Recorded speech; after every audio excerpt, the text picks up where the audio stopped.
కన్నప్ప తెర వెనుక కథలు 17. విష్ణు మంచు ఎంతో ప్రతిష్టాత్మకంగా నిర్మించిన కన్నప్ప సినిమా తన తండ్రి డాక్టర్ మోహన్ బాబు గారి స్వర్ణోత్సవ సంవత్సర కానుకగా ప్రేక్షకులకు అందిస్తున్నారు. కన్నప్ప పాత్రని విష్ణు మంచు చేస్తుండగా మహాదేవ శాస్త్రి పాత్రలో డాక్టర్ మోహన్ బాబు నటించారు. కన్నప్ప, మహాదేవ శాస్త్రి పాత్రలు పోటాపోటీగా ఉండే పాత్రలని ఇన్సైడ్ వర్గాల ద్వారా తెలుస్తోంది. ఈ పాత్ర గెటప్ మోహన్ బాబు గారు దగ్గరుండి తనే డిజైన్ చేయించుకున్నారు.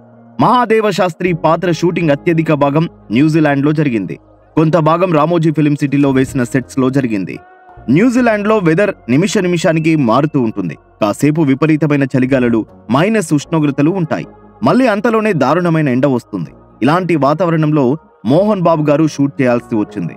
మోహన్ బాబు చాలా ఇబ్బంది పడ్డా షూటింగ్ కి ఏ విధమైన అవాంతరం రాకూడదని ఆ బాధని ఓర్చుకుంటూ నటించారు. నిజానికి 5 దశాబ్దాల అద్భుతమైన కెరీర్ సాధించిన మహానటుడాయన. పైగా ఆయన సొంత బ్యానర్. ఇప్పుడు ఇక్కడ వద్దు, హైదరాబాద్ సెట్ లో ఇండోర్ లో చేసుకుందామన్నా కాదనేవారు లేరు. కానీ ఆ లొకేషన్, ఆ ఇంపాక్ట్ రాదని కష్టాన్ని భరించి పాత్రకి న్యాయం చేశారు మోహన్ బాబు.